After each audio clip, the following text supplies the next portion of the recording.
Kota Cilegon dikenal sebagai kota industri. Namun, di balik gemuruh pabrik, ada tangan-tangan kreatif yang terus menenun untuk menjadi identitas budaya Banten. Di tengah kemajuan industrinya, masyarakat Cilegon tetap menjaga identitas daerahnya melalui seni budaya batik Krakatau. Batik khas ini tidak hanya menjadi simbol keindahan dan kreativitasnya saja loh, tetapi juga cerminan semangat warga kota Cilegon dalam melestarikan warisan leluhur. Dengan motif yang terinspirasi dari Gunung Krakatau, batik Krakatau ini menjadi bukti bahwa Cilegon mampu berkembang tanpa meninggalkan akar budayanya. Halo semua, Sanggar Batik Krakatau di Cilegon ini menjadi pilihan kami untuk memperkenalkan kearifan lokal budaya di Banten, terutama di kota Cilegon. Nah, Sanggar Batik Krakatau ini berhasil menjaga dan melestarikan kearifan lokal masyarakat melewati seni membatik. Kita mau tahu juga nih gimana sejarah lahirnya Sanggar Batik Krakatau. Sanggar batik ini sudah ada sejak 11 tahun yang lalu, ya, tepatnya tanggal 2012 Terus yang mendirikan sebenarnya adalah Bapak Haidar Christian. Jadi beliau itu berharap bahwa yang bisa membatik itu bukan hanya orang Jawa Tengah, Jawa Timur ya, dia berharap orang Banten, khususnya orang Cilegon bisa membatik. Dan yang kedua, alasannya waktu itu belum ada yang namanya souvenir batik. Jadi waktu itu kalau ada orang Cilegon pulang, itu paling yang ada makanan khas. Jadi untuk batik itu belum ada. Itu dua alasan yang membuat kenapa membuat sanggar batik, dan juga kenapa dinamakan Krakatau bukan nama yang lain, karena memang Krakatau itu kalau di luar negeri mereka tidak bisa menyebut Krakatau ya, biasanya menyebut Krakatau. Nah, itu juga yang menjadi alasan kenapa dinamakan.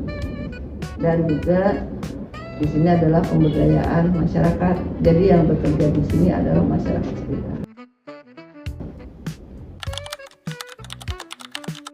Misalnya kayak proses penguatan atau misalnya kayak pelatihan dari keterampilan batiknya itu sendiri di sini tuh kayak gimana? Maksudnya apa ini? Kayak pelatihan pembuatan batiknya. Kalau pelatihan sebenarnya kita tidak ada, karena memang kita khusus produksi. Sebenarnya yang bisa menyelenggarakan pelatihan itu yang sudah mempunyai izin khusus ya. Jadi kalau saya itu sebenarnya lebih cenderung ke produksi. Tetapi kalau ada anak yang berkunjung ataupun ada dari umum berkunjung, silakan. Mereka mau mencoba membatik bisa, kita ada. Jadi bisa kita sediakan tempat dan waktu untuk menerima kunjungan anak sekolah ataupun umum untuk sekedar mereka melihat cara pembuatan batik, mereka mau mencoba proses produksi, monggo, kita ada tempat dan waktunya. Hanya memang harus konfirmasi karena kita sehari-hari sebenarnya melakukan pekerjaan untuk melakukan pekerjaan untuk pembuatan stok ya. Jadi dan itu pun kalau kita itu menerima kunjungan, kita sifatnya hanya membantu untuk nih cara produksi batik itu seperti ini. Dan juga di sini kita ada showroom, sehingga setiap orang yang datang ke sini, mereka mau membeli ataupun pesan, mereka bisa lihat bahwa memang benar-benar batik yang kita hasilkan itu ada di sini, bukan dari luar. Sebenarnya udah ada berapa motif sih Bu yang dikeluarkan sama Sanggar Batik? Kalau untuk batik cap sudah kurang lebih 100, dan kalau untuk batik tulis kurang lebih sampai 30. Dengan kalau kita pembuatan itu satu motif hanya 2 pieces dengan warna sama, karena memang tujuan kita produksi utamanya adalah untuk souvenir. Jadi kalau mau beli lebih dari 2 itu harus pesan.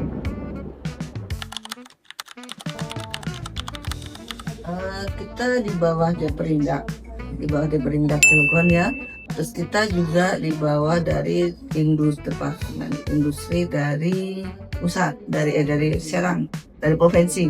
Kita ada hubungan sama mereka yang mendukung kita. Selain itu kita di bawah bimbingan BI Banten, di bawah juga ada Bea Cukai. Jadi kita banyak kerjasamanya. Mereka juga cukup membantu untuk produksi batik. Dalam hal minta pembelian ya, mereka sering membeli dari kita dengan jumlah yang cukup lumayan. Tapi kalau untuk departemen kayak si perindak, paling dia untuk membantu tuh pembuatan haki atau pembuatan surat-surat. Kalau yang pusat kayak yang provinsi kemarin pembuatan TKDN.